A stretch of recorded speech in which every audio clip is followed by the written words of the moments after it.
Karwar plus ಚಾನೆಲ್ಗೆ ಸ್ವಾಗತ. Uttara Kannada karate ಶಿಕ್ಷಕರ ಮತ್ತು ಕ್ರೀಡಾ ಸಂಘ ತೀರ್ಪುಗಾರರ ತರಬೇತಿ ಶಿಬಿರ. ಉತ್ತರ ಕನ್ನಡ ಕರಾಟೆ ಶಿಕ್ಷಕರ ಮತ್ತು ಕ್ರೀಡಾ ಸಂಘ ತೀರ್ಪುಗಾರರ ತರಬೇತಿ ಶಿಬಿರ ಯಶಸ್ವಿಯಾಗಿ ಜರುಗಿತು. ಕಾರವಾರದ ಗುರುಭವನ ಸಭಾಭವನದಲ್ಲಿ ರಾಜ್ಯ ಕರಾಟೆ ಶಿಕ್ಷಕರ ಸಂಘದ ಉಪಾಧ್ಯಕ್ಷರಾದ ಶ್ರೀ ವಿಶಾಲ್ ನಾಯ್ಕ್ ಅವರ ನೇತೃತ್ವದಲ್ಲಿ ಕರಾಟೆ ತೀರ್ಪುಗಾರರ ತರಬೇತಿ ಜರುಗಿತು.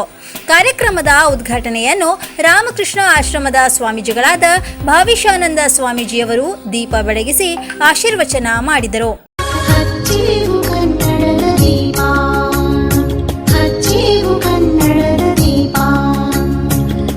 ವೇದಿಕೆಯಲ್ಲಿ ಗೌರವ ಉಪಸ್ಥಿತರಾಗಿ ಪದವಿ ಪೂರ್ವ ಕಾಲೇಜು ಪ್ರಾಂಶುಪಾಲರಾದ ಜಿಪಿ ನಾಯ್ಕ್, ಅತಿಥಿಗಳಾಗಿ ರವಿ ಸಾಲಿಯಾನ್, ತೀರ್ಪುಗಾರರ ತರಬೇತಿದಾರರಾದ ರಾಜ್ಯ ಕರಾಟೆ ಶಿಕ್ಷಕರ ಸಂಘ ಕರ್ನಾಟಕ ಅಧ್ಯಕ್ಷರಾದ ಮೊಹಮ್ಮದ್ ನದೀಮ್, ಸಹ ತರಬೇತಿದಾರರಾದ ಸತೀಶ್ ಬೇಲ್ಮಾನ್, ದಯಾನಂದ್ ನಾಯ್ಕ್, ಸುರೇಶ್ ನಾಯ್ಕ್ ವೇದಿಕೆಯಲ್ಲಿ ಉಪಸ್ಥಿತರಿದ್ದರು. ಕರಾಟೆ ತೀರ್ಪುಗಾರರ ತರಬೇತಿಗೆ 100ಕ್ಕೂ ಹೆಚ್ಚು ಮಕ್ಕಳು ಭಾಗವಹಿಸಿದ್ದರು. ಕರಾಟೆ ಕ್ಷೇತ್ರದಲ್ಲಿ ಸಾಧನೆ ಮಾಡಿದಂತಹ ಕರಾಟೆ ಶಿಕ್ಷಕರಿಗೆ ಸನ್ಮಾನಿಸಲಾಯಿತು ಹಾಗೂ ಪ್ರಾಂಶುಪಾಲರಾದ ಜಿಪಿ ನಾಯ್ಕ್ ರವರನ್ನು ಸಭೆಯಲ್ಲಿ ಸನ್ಮಾನಿಸಲಾಯಿತು.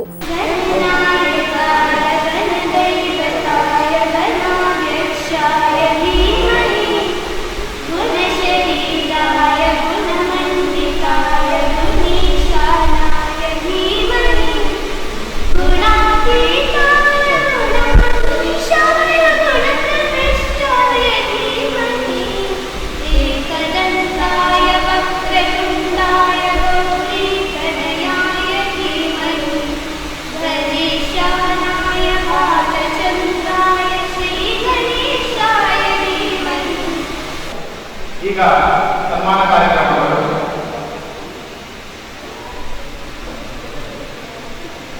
ಪ್ರಾಂಶುಪಾಲ